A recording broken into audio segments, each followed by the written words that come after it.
So ఇవాళ మనం most common encounters of చిన్నపిల్లలు చూద్దాము. చిన్నపిల్లలకి ట్రీట్మెంట్ దగ్గర చాలా ఇబ్బందులు అవుతుంటాయండి.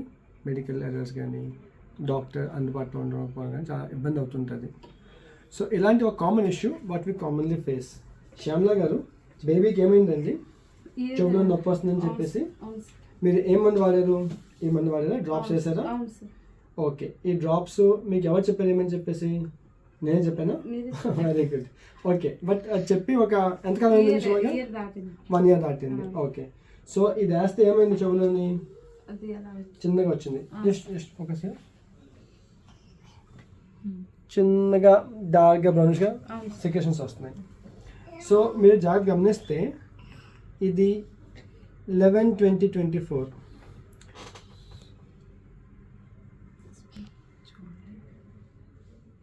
సో ఈ మందు లాస్ట్ టైము బేబీకి సిమిలర్ కంప్లైంట్స్ వస్తే ఇచ్చాము, కానీ ఓపెన్ చేసి 1 year అయింది అండ్ అన్ఫార్చునేట్గా ఎక్స్పైర్ అయిపోయింది.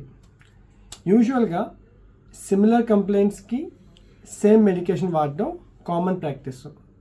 అలా యూజువల్గా చేయకూడదండి. ఎందుకంటే లాస్ట్ టైం వచ్చిన దగ్గు ఈ దగ్గు సేమ్ కాకపోవచ్చు, లాస్ట్ టైం ఫీవరు ఈ ఫీవర్ సేమ్ కాకపోవచ్చు, లాస్ట్ టైం చెవి నొప్పి ఈసారి చెవి నొప్పి సేమ్ కాకపోవచ్చు. కానీ what you can do is first ఎయిడ్గా ఆ ఒక రోజుకి ఆ ఒక నైట్కి వాడచ్చు. మీరు నెక్స్ట్ డే డాక్టర్కి చూపించుకోవాలి. శ్యామలా గారు కూడా అప్పటికప్పుడు నైట్ ఇబ్బంది అయినప్పుడు ఇది వాడారు, వాడి నెక్స్ట్ డే వచ్చి చూపించుకున్నారు. So ideally what would recommend is పిల్లలతో పాటు మీకు అప్పటికప్పుడు మిడిల్ ఆఫ్ నైట్ లేకపోతే అప్పటికప్పుడు మీకు మెడికల్ సపోర్ట్ అందుబాటులో లేకపోతే you may give 1 dose or 1 try, but as soon as possible meet your paediatrician or doctor to confirm ఇది మందు వాడచ్చా లేదా అని చెప్పేసి. ఓకేనా? This is a common error that we see commonly in kids.